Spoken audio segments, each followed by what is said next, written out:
Hello and welcome to Sustainability in Filmmaking. My name is Lily Rodriguez and I'm the Artistic Director at the Palm Springs International Film Society. The Film Society mounts two events a year. It's the Palm Springs International Film Festival, which is slated for January 2022. And then we also do the Palm Springs International Short Fest, which is one of the largest short film festivals around. And that is quickly approaching June 22nd through the 28th. We'll do hundreds of films and we'll do daily panels and conversations such as the one you're about to see. And we hope to see you all there.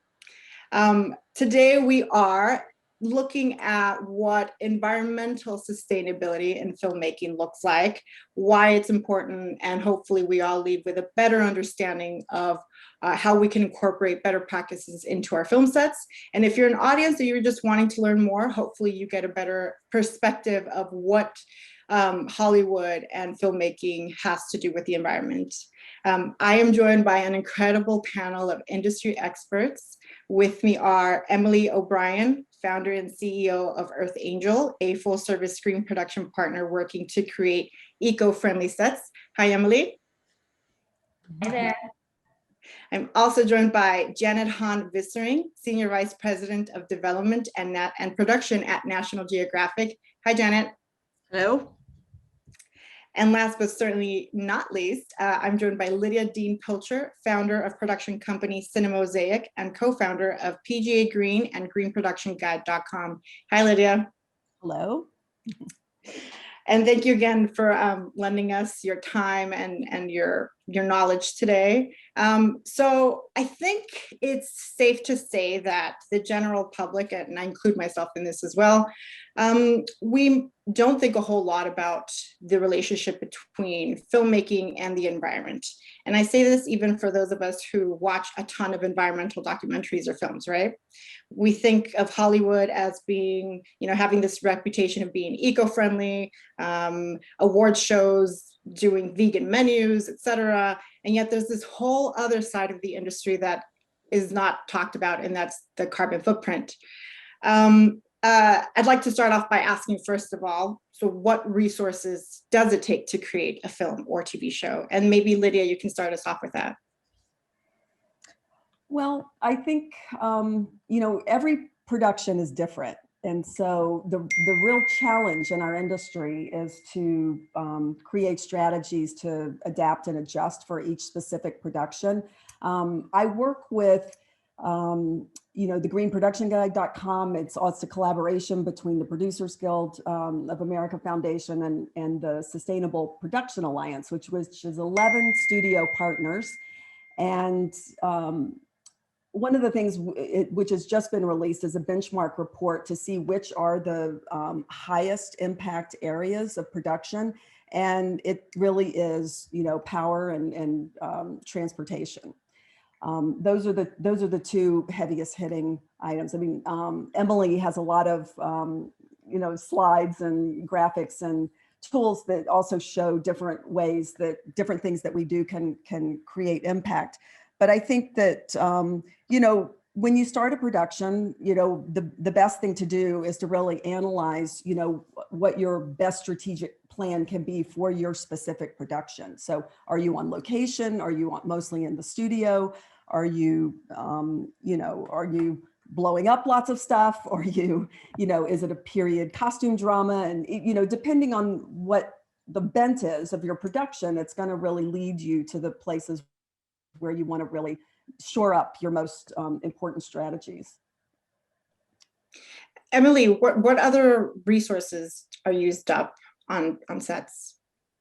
Yeah, I mean, the thing about the film industry is that it's sort of like an intersection of a lot of industries, right? So when we are attempting to green productions, we really have to know about sustainable food service, sustainable construction, sustainable energy, sustainable transportation, right? So there's so many different elements that intersect in this microcosm of a production in a very finite amount of time. And, and we just consume a lot in that short amount of time, whether it's fuel or food or raw building materials. or paper, right? Like there's just so many different facets of the work that we do over the course of a show. And as Lydia said, every show is different. And so because of that, you have to really customize and modify what the approach is going to be. Every time I work on a new production, I encounter a new thing we have to deal with. It's just like, there's no sort of forecasting what's going to come your way. We're actually working with a production that's shooting on film, and we're like, okay, we have to recycle film scraps, like something I thought I would never have to do, again, and we're doing it now. So just all types of materials and over the course of a very short amount of time. And Emellie, so your company comes in and they help productions green up their sets. What does a green set look like to you? Great question. So when we're working on a green set, things that you can expect to see are, first of all, really comprehensive zero waste stations. Everything from regular recycling to composting of organics to electronic waste, to containers for construction and demolition, etc. Those are some of the most visible things that you'll see, and it's why we have a big focus on zero waste, because it's something that everyone interacts with over the course of the day, right? So everyone touches it, and it has to be really present. So that's some of the things that you might see. You'd also see elimination of single-use items, whether that's plastic bottles or cutlery, as much as we can cut down on single use, or if we have to have single use, have more environmentally conscious single use options, i.e. opting for aluminum over a plastic, for example. Those are some of the things that you would also see. In base camp, you might see some solar powered cash trailers. Ideally, some electric generators also mixed in as well. That's something that more and more productions are starting to adapt to now, really helping with the energy consumption, bringing our energy consumption down, that is, and things like that. So those are just some of the highlights that you would see. There's a lot that's happening behind the scenes that isn't really visible. Like, we're calculating the carbon footprint, right? There's someone running analytics, and those things are kind of happening that aren't necessarily visible, or we're having supply chain conversations about how we're going to bring in certain sustainable products or materials with different departments and so on. Janet, so as Senior Vice President, I can imagine that you have so many different projects going on at the same time, and at different scales, different budgets. And I'd love if you could let us know a little bit on what National Geographic, what their approaches are to sustainable filmmaking. Absolutely. And there's, lots of different types of programs that my team, and just to be clear, my team manages all the animal content. So from our vets and pets, animal rescue shows, to our formats with Cesar Millan, to then the big epic blue chip shows that take many, many years and are in very remote location. But as a company, we take and stewards of the planet, and for the fact that we make shows about the environment and also about animals, we take this business very seriously. For every show that we have our best practices for every crew that we have. So from our vets and pets to our animal rescue shows to our overseas remote location, we have best practices on how we handle our crew. We really advocate that whatever you bring in, it better also leave with you. We also we have a no styrofoam, rule, whether we provide it or somebody brings on, that is like a big no-no. We really try and look at no paper, and if we have to use paper, we use totally recycled. We use reusable, utensils, no single use, products like water bottles. Again, for our blue chip shows, we're going in places where there are no trash cans. So, inevitably, you have to really be mindful about what you're packing so that you're leaving. Otherwise, not only is it we don't want to leave anything behind, you have to carry that. So by the nature of what we do in very remote locations, we pack very lightly. And as a filmmaker of natural history, you're inherently aware of what you're bringing in and what you're taking out. So far as the carbon offset, we, for everything we do, we have a carbon offset budget line item that we include for all of our shows. And what does that mean? That means a certain portion, depending on where we're going, how we're getting there, how many people are going in and out, we dedicate a certain portion of our budget that will go towards a named partnered organization that we can donate to offset our carbon footprint. Mm-hmm. Lydia, I understand one of the things that Green Production Guide and PJ Green do is they're trying to track carbon calculation, if I understand right. So how do you track carbon calculation?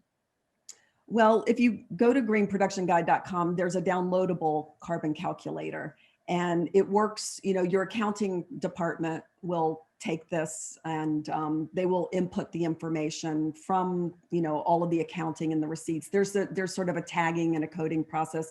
It's all starting to become more part of the routine. The studios have been calculating their carbon for years. And there are other carbon calculators that are being, Germany has their own, France has their own, Albert in the UK has a strong carbon calculator. We used Albert's on a mini series, A Suitable Boy, that I did in India in 2019. And it's very, they become increasingly user-friendly. And I think also other systems around the calculator, like the payroll companies and everybody, are starting to be able to, design their systems so that it actually goes into the system more easily as well. But I've been using GPG for like the last 8 years. And every accountant that comes on board, it doesn't really take much time to get them up to speed. And in fact, I will say on Queen of Katwe, a movie that I did for Disney in Uganda and South Africa, of course, there was no experience with all of our protocols and best practices and carbon calculation. And so Emellie came over for 2 weeks to Uganda, and we trained 2 African environmental stewards. And then we did the same thing for 2 weeks in South Africa. So we felt like we came away with 4 trained environmental stewards in Africa, and it all worked really beautifully. And having someone like Emellie or someone from her company on set is really helpful, because they can take the time to go in, and if it's a new accountant that hasn't done it before, they can sort of answer questions and point to the sort of shortcuts and easy tricks. And I think it takes a lot of pressure off of you to have someone else on the set that's really exclusively focused on how all the systems are working. That's wonderful. I love that story. Emellie, how early in the production does a company like Earth Angel come on? And are there a lot of companies that do sort of the work that you're doing? Yeah, so we like to be involved as early as possible. Ideally, when the production office is opening, is typically when we would start. That said, we get productions that call us 2 weeks out, and we make it happen too. But the earlier we're brought in, the better the results are going to be, right? Like we're going to be able to meet with departments as they're onboarding before procurement decisions are made. And, rather than have to kind of backpedal to integrate something, we can just set it up strong from the start. So it's sort of like a non-consecutive aspect, where we'll meet with the production office and production managers and line producers early on, get systems going. And then as departments start to come on board, we're meeting with them and laying the foundation for all of that. So, but there are a handful of companies like this all around the world who do this work. And so, yeah, the more that productions can tap into these resources, knowing that like there's help out there, you don't need to know it all. And you can, start wherever you're comfortable with, right? Like as Lydia's talked about with Green Production Guide, educating yourself with those resources is a phenomenal way to start and start to wrap your head around it. And then if you are a bigger, more complex, more intense production, bringing on additional help to support with that is also an option. Lydia, I'd like to go back to Green Production Guide. Can you share us a little bit of history? What was this born out of? And how does, I know you mentioned that it's 10 different studios, I think, are involved. Yeah, it's 11 partners. Yeah. Okay. Sure. It was really, it's been a decade now. So it was 10 years ago, and Katie Carpenter and Mary Jo Winkler, who are PGA colleagues of mine, we were environmental activists independently, and we did Al Gore's climate training. We went to Nashville, and at that time it was all there and in person. And there was an interest in what we were doing in the film industry, and there was an interest from the Alliance for Climate Protection to do a pilot project on a film set to measure the carbon. And Mary Jo was just about to start a movie called Away We Go that Sam Mendes was directing, and it was with Focus Features, and NBC Universal had a NBC is Green program. And we asked them if we could conduct the pilot project on that film, and they agreed. And it really sort of set the conversation in motion. We had formed the PGA Green with the Producers Guild. The West Coast was forming a committee as well. And the studios who really were looking for a group to convene with came to us and said, could we all work on the idea of creating this Green Production Guide, together? And they had already, I think, created the carbon calculator itself. And so they were looking to bring forward the best practices and all of the other tools and everything that it has to offer. It has a vendor guide as well, which is a really important piece. Yeah. That's great. This is a question for all of you. What are some of the biggest challenges to making a film sustainably? Janet, maybe we can start with you. Sure. I think, I think in the US, we're getting better, but I think the biggest carbon footprint that I'm faced with is travel. These locations that we're going, Lydia said, Uganda or any of the other locations, we're going to the far reaches of the planet to find and film, and mostly in remote locations. So, I wrote Emelie's name down and your company, because I think we could use your help too. But we fly everywhere, and that is a huge consumption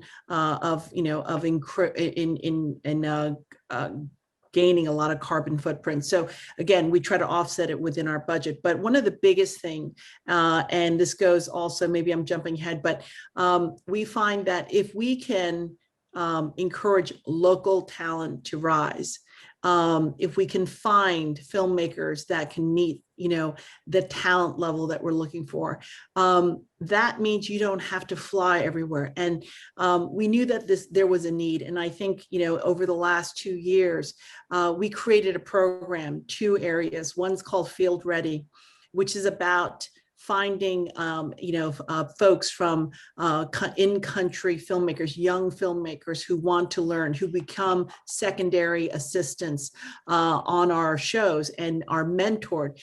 Because a lot of what we do, a lot of the cinematographers, it is an apprenticeship. You learn on the job, but if you're never given that opportunity, you're never going to get there. And it's an intimidating area. It's been predominantly dominated by, I would say, highly educated, upper, middle-class white male, and from women to indigenous people, third world, or people living all around the world in remote locations. We really wanted to make sure we raise talent in country, that we're not flying in and flying out. And I'm really happy to say that we've made a lot of headway with that. The other show, Queens, we actually created a Queens Academy, where we wanted to make a show about the matriarchal stories of natural history in the natural history world. And we also wanted to encourage women, empower women to become storytellers in the natural history world. And so, and very specifically, diverse women in country. So we have made a huge leap. We have mentored, and it's really meaningful to me because we've brought on 2 new, what I would call A-level cinematographers for this industry. And it's not just because they're women, they are second to none. And pretty much in one series, we've doubled the number of what I would call A-level women cinematographers. And that's something that's really made a huge impact on me. But also that means we have less traveling to do. If we want, also, we have a new junior DP coming up in Kenya. If we want to film something in Kenya, and over the pandemic, we couldn't go there, she did everything remotely. And that was amazing. We got amazing footage. So for us, the other counter to doing what we do is to find local talent. That's incredible. Lydia, Emellie, any other challenges to trying to stay sustainable in filmmaking? Well, I'd like to just say that, you know, it's all challenging. So the issue is like, what are your strategies? You know, how do you take it on? And I think I'm really into emergent strategy right now, and I think it's a very interesting, you know, it's a very interesting movement that really, you know, Octavia Butler and all of her writing really spoke a lot about. It's countering hierarchical supremacy. It's really looking at the systems of nature and how nature responds to the challenges that nature has. And one of the things that I really like to do with my productions is to form sort of, I call it the green team. And at the beginning, you know, I do it in pre-production when it's just the prep team, but I also do it when we start production. And I invite people to come, you know, let's come have a green tea in the morning, and let's all talk about what we can do on our show. And you get people from the grip department, the wardrobe department, the production department, the AD team, and everybody comes together, and we're all equal. We're all equal members of how can we make our show sustainable. And what I have found is people just, it creates the encouragement for people to have ideas. It creates the encouragement for people to contribute and say, hey, you know, I just saw something happening over there and we need to deal with it. And I'm like, oh yeah, like, let's get that person on it. And like, we're all working together. And I, you know, when things happen, like, you know, the sound batteries, now we're not using this battery so much anymore, but when we use the batteries and the sound guy they can't run out, right? So they still have a little juice in there before they go. So they give them to the hair and makeup team that use them in their portable blow dryers. And so every little bit and then they bring them to be recycled. So everybody's working together as an organism. And I think that the more we can make it a team effort and that we can communicate what we're doing, because sometimes people, they were like, wow, we didn't really even know you were doing that and this and that. And you've reduced how much carbon emissions? That's amazing. And it feels good. It makes people feel good. And I think that you want to encourage people to step up to be leaders. You want to encourage people to take leadership positions, because that's what we need to really bring this movement forward. And it's a huge window of opportunity right now. You know, we're in a different era, we're in a different time. It's on the front page of the newspaper every day. There's no denial about it. And I think that, you know, leadership is where we should be really focusing our attention. Right. Emellie? Yeah, I agree 100% with Lydia. You know, some of the best ideas for sustainable production have come from people who work in production, right? Like, we're really creative people in this industry, and there's so much we can tap into and unlock potential that I think we need to address. The other thing that I think is really still a big challenge for us, though, is infrastructure. You know, if we want to shoot with all renewable energy, but we're filming at a soundstage that isn't offering that, that's a challenge, right? If we are wanting to go with a completely electric vehicle fleet, but our rental company doesn't have EVs, that's a challenge, you know? So there's still some big, you know, both kind of supply chain and infrastructure things that are impeding us, that I think, you know, we're slowly starting to move the dial on. And I think that's where Lydia, a lot of the great work that you do and the SPA does, right, to try to leverage the economic buying power of lots of productions at the studio level or et cetera, is really, really powerful, you know, because that's where we can start to move that needle a little bit faster. And that's the progress we need to see in order to see the drastic emissions reduction. Is we got to be looking at fuel reduction and energy reduction. Yeah. Yeah. And thank you for not just telling us about the challenges, but solutions too, right? It's not just about talking about what's wrong, but what can we do right?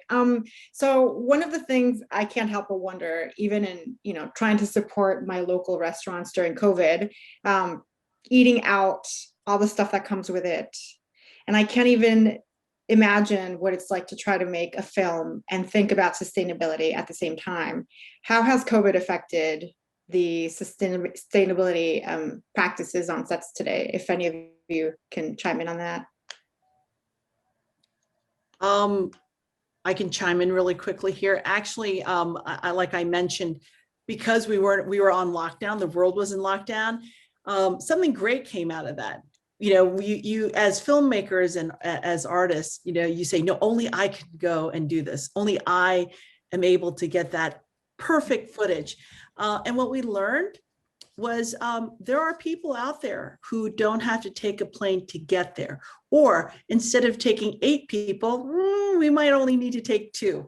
How do you make that quick trip? What is the fastest, you know, least impactful footprint? You know, so COVID, I hate to say it, made us really become disciplined and looking at all options. And these are all options and new lessons and new contacts, encouraging in-country filmmakers, PAs, not having to bring as many people. It's really given us a new set of discipline and also assurances that there are newer and more efficient ways for us to get our film work done. Yeah, I was just going to chime in. I think it's crazy how much it's even changed just but in the time that production started ramping up, which for us was September-ish, and now in April. Like the way we've handled COVID has already changed in that span of time, right? Which just shows how quickly we adapt and in this industry. And I think the initial concerns were, of course, that we were seeing a ton more single-use plastic, right? We had made so much progress in phasing that out. And then we really felt like we were backpedaling because everyone felt like that was safer, despite the fact that CDC guidelines and all of these other sources were showing that the virus actually lives longest on plastic out of most surfaces. And having a reusable container that is yours and yours alone, that only you touch and only you drink out of, is actually the safest option versus a single-use plastic item that's maybe exchanged hands who knows how many times before it's gotten to you. So slowly now, most of our productions are using touchless water dispensers, and we're seeing reusables start to come back into the fold, which has been really great.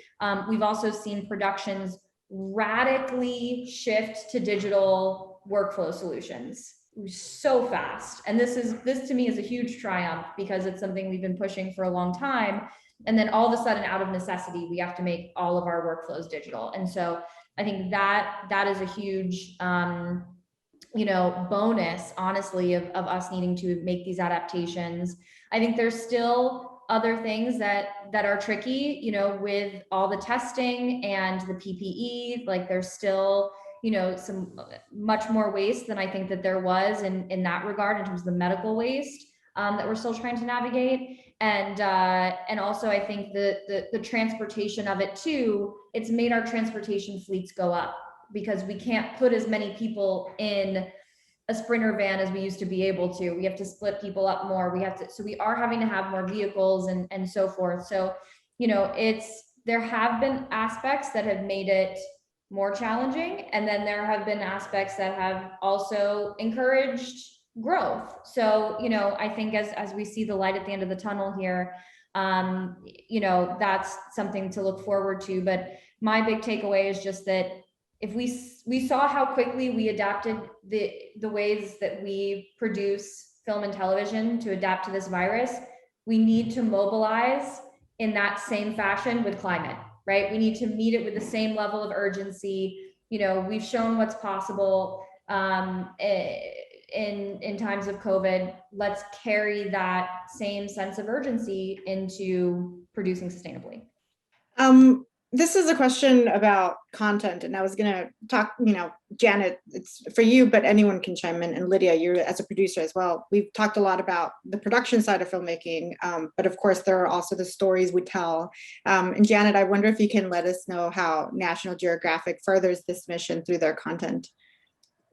You mean so far as, just to be clear, how our content impacts, our environmental footprint? Right. Or no, environmental either interest or, it's kind of easy for National Geographic. It is about animals. It is about the world. Yeah. Well, I mean, let's just take, Secrets of the Whales, which is actually premiering on Earth Day. It's a 4-part series that if you have Disney Plus or anywhere, it's been, tooted and it's being advertised. I'm very proud of that show. There's a couple ways to come across, about the environment. And we, one of my biggest beliefs is that if we make people love animals and show them the beauty of where we are, and I know this sounds a bit cliche, they will want to protect it, if they're closer to it. And I think the Whales Project will make people, so I hope everyone watches it, because when you take a being, a mammal that is that size and understand, and from this film, you'll understand that they are a lot closer to us.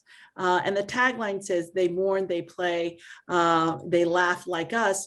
When you have that sense of the fact that, wow, they feel emotion. When you see a mother orca mourn and carry her dead baby, to try to revive it, it's like us. And you have you're going to look at that ocean slightly different. You're going to look at what you do with your plastic. You're going to look at things a little bit different. So that's our angle, but we also have dead on environmental or conservation films, with our explorers. As you know, we're part of the National Geographic Society that Brian Scarry, our photographer, is on. Our executive producer, Jim Cameron, is, he's still trying to convince me to be a vegan. I take it on for a few days and then I break, but look, he walks the walk, he talks the talk. And when you have people like that supporting our biggest promotional show in natural history for the year, we are speaking and walking, the messaging. But again, having our National Geographic explorers, who are some of the most diverse and also conservation spokespeople, whether it's biologists, conservationists, scientists, we try to infuse their work within our shows, if not just in front of the television screen, but behind. We use their science to create stories.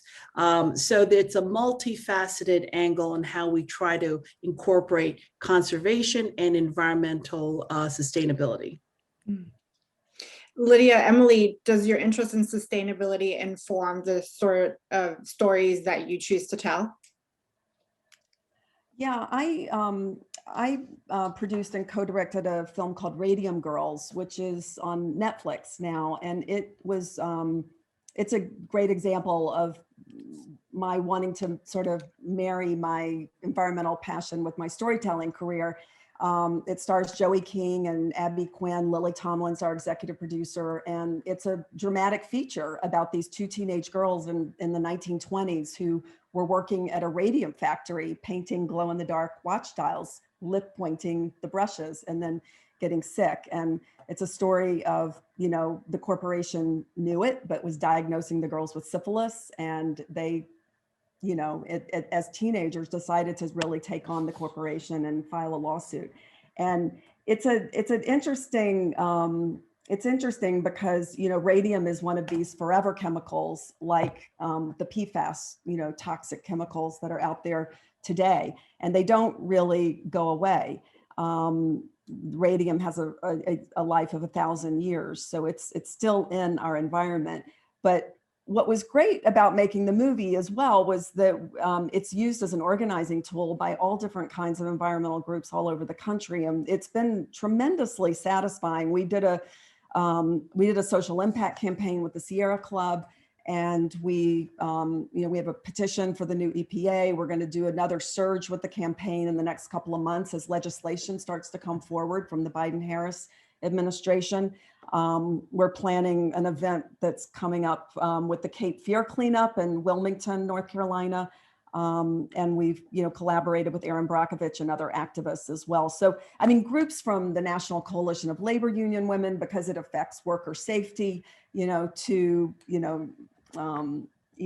National Women's History. It's like it's so intersectional in terms of all the different groups that you can touch. And it's a great jumping off point to get people talking and having conversations.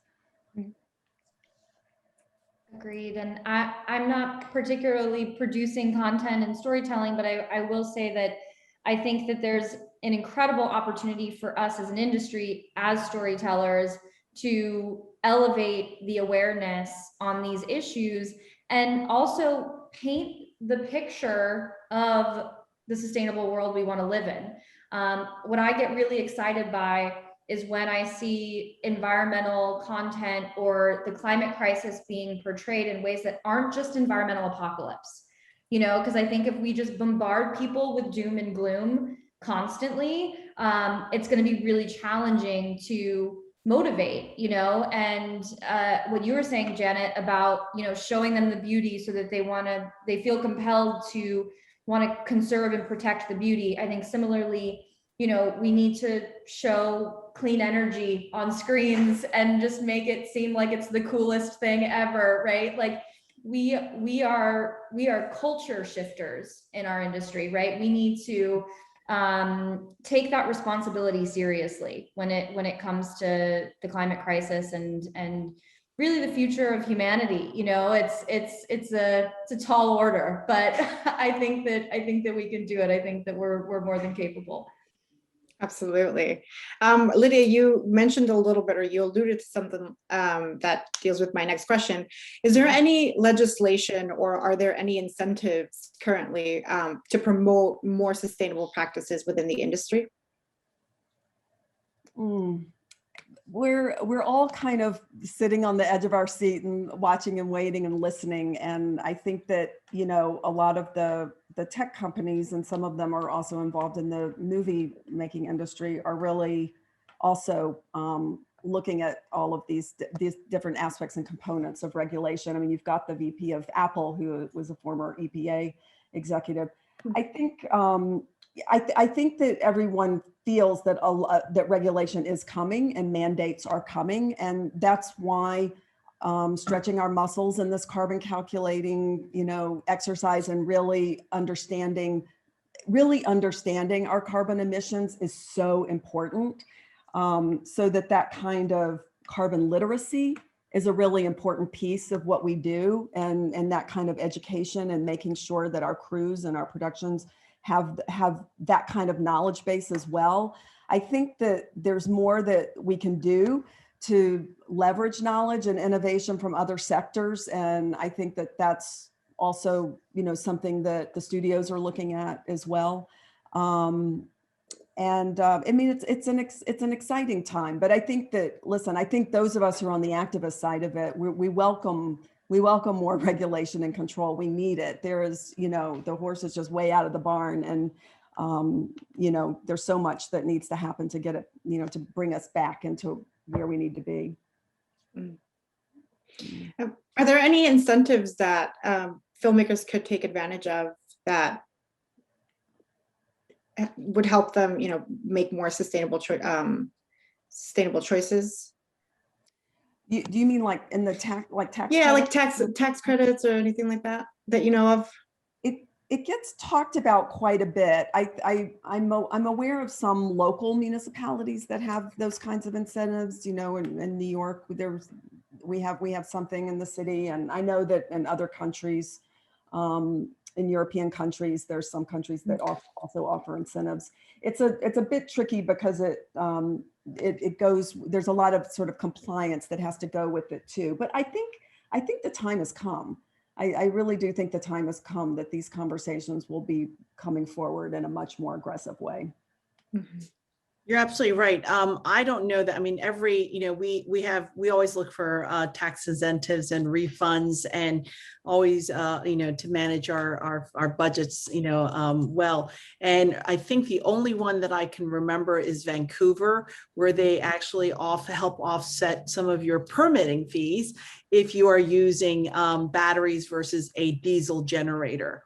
And then there's some rumors some states offer, clean fuel efficiencies, but, not tremendous. And I think you're absolutely right. It's something that as filmmakers in an industry, we should, be asking for this, because then it'll have a knock-on effect to our production companies.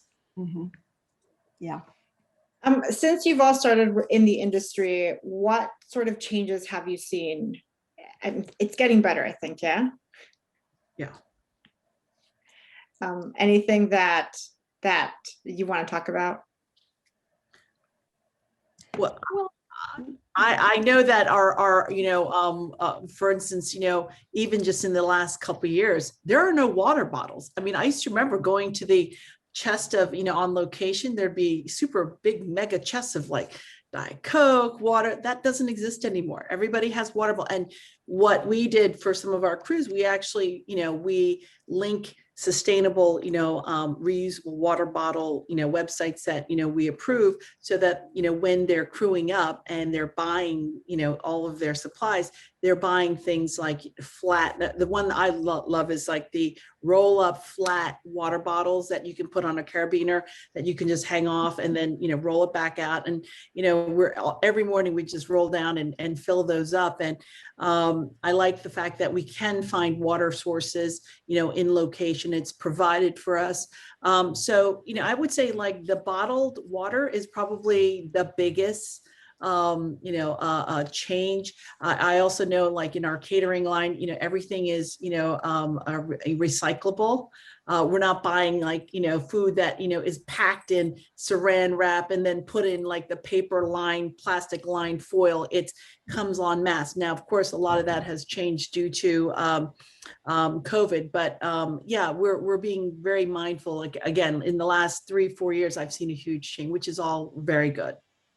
I think the other thing that I would just add is the behavior toward it. I think that's something that we at Earth Angel encounter on a daily basis. A lot of what we do is education and engagement with the crew to get active participation in these programs. And I know when I first started doing this work in 2011, I would walk onto sets and people would be like, "Who are you? What are you doing? Like, I don't get this." And now we come onto sets and people are like, "Oh, thank God you're here."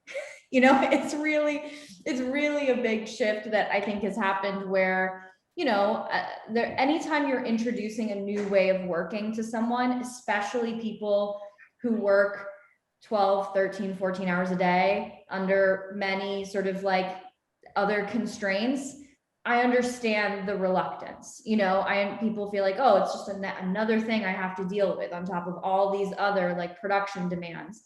And so what we really try to focus on is, how do we make this more palatable for people? How do we meet people where they are and say like, oh, you're having trouble sourcing that thing? Let us research and run the cost analysis for you. And let's see if it's going to work within your, like, can we take that burden off and make these transitions as seamless as possible for production folks? So I think the behavior and the attitude toward it is a major win that, is getting better and better every day.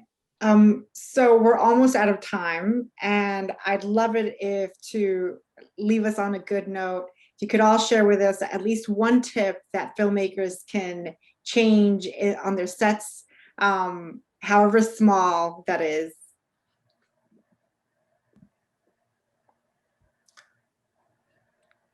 So many. You can say more than one too. I'm trying to choose one. No, as many as you want. I'm sure the filmmakers will appreciate it. Well, I guess one thing that I would say, and I think Lydia, you exemplified this really well, is as you're bringing your crew on to your project, really talking about sustainability in those moments, right? You're bringing on your DP, you're bringing on production office coordinator, whoever it is, you know, like, what are your ideas around how to make this show more sustainable? Have you worked in sustainability before? And really engaging with it from the onset, like setting the tone really early on, I think is one of the most important aspects. And then from there, I would say, go to the Green Production Guide and follow all the you know, great resources that are on Green Production Guide, and try to track your progress. You know, I get it. It's hard to do when you have so many different balls in the air that you're juggling. But to really monitor and look at the end of the show, this is how much waste we produced from your waste hauling company. This is how much water we purchased. This is how many flights we flew, right? And all of that can be put into your carbon calculator, but we can't manage what we don't measure. And the more that we're paying attention to these numbers and getting into the habit of tracking them, the more we're going to be able to, you know, set milestones for improvement and track that progress over time. I think just to hop in here, you know, I think a couple of things. Think locally. If you have to go somewhere, think about, you know, why are you taking people? I mean, one of the things, you know, I learned was that for every new show, when we kicked off production, I would send my own in-network EP and our production managers for 2 weeks. We haven't left our houses in over a year, and the shows got done. And I'm now thinking, you know, that self-control anxiety has had to be relinquished. So I think rethinking that. Also, again, think locally, whether you're here, Botswana, Kenya, South America, think about the longevity of creating talent pools locally, making those relationships, because you know what, those relationships will come back and pay off. And every time we use a local talent, you're saving on, you know, our carbon footprint. And it's also helping the industry grow with a great, often diverse, oriented talent pool. So that would be my, you know, 1.2 takeaway. I would, I guess, to say some of what I've said before, but in maybe a slightly different way. I think that starting the conversation is really important, and igniting conversations is really important. And on the mini series that I did in India, we were crazy with 600 cast and crew people working all the time. And I brought this from Delhi, this Indian environmental activist, and she was amazing. And she had all these ideas of ways to just start conversations on set. And some of them were brilliant. Like she had a food waste, you know, initiative. And she basically brought all these sort of students in and who monitored our lunch line to see how many people were going to throw food away. And if you cleaned your plate, you got a green ribbon, which means that you didn't take more food than you could eat. And if you see the catering tents of film sets, you'll know what I'm talking about, because there was so much food in America on these tents. It's ridiculous. And even though we, you know, compost it or give it to other people or whatever, you don't want it to go into the garbage, and it's better to give it to a hungry person. So it was really amazing when I thought, oh, is this really going to work with the green ribbons and the film? I mean, the gaffer, the first AD, the Steadicam guy, everybody were so proud of their green ribbons. I was running around taking pictures of them, and it's a conversation starter. Yeah. Amazing. We should be saving food. Why do we have so much food that just gets wasted every day? I mean, just to come up with these ideas to get people talking about it, I think is really, it sort of also just feeds the whole energy of we're in this together, and as a team, we can actually have an impact. That's great. Thank you. Lydia, Janet, Emellie, it's been a pleasure learning from you. I'm sure we could talk about this for days on end, and maybe one day we will be able to, but I'm afraid we're out of time. Thank you again. Thank you for fighting the good fight and for sharing your time with us, and good luck to you. Nice to meet you, ladies. Yeah, likewise. Likewise. Thank you.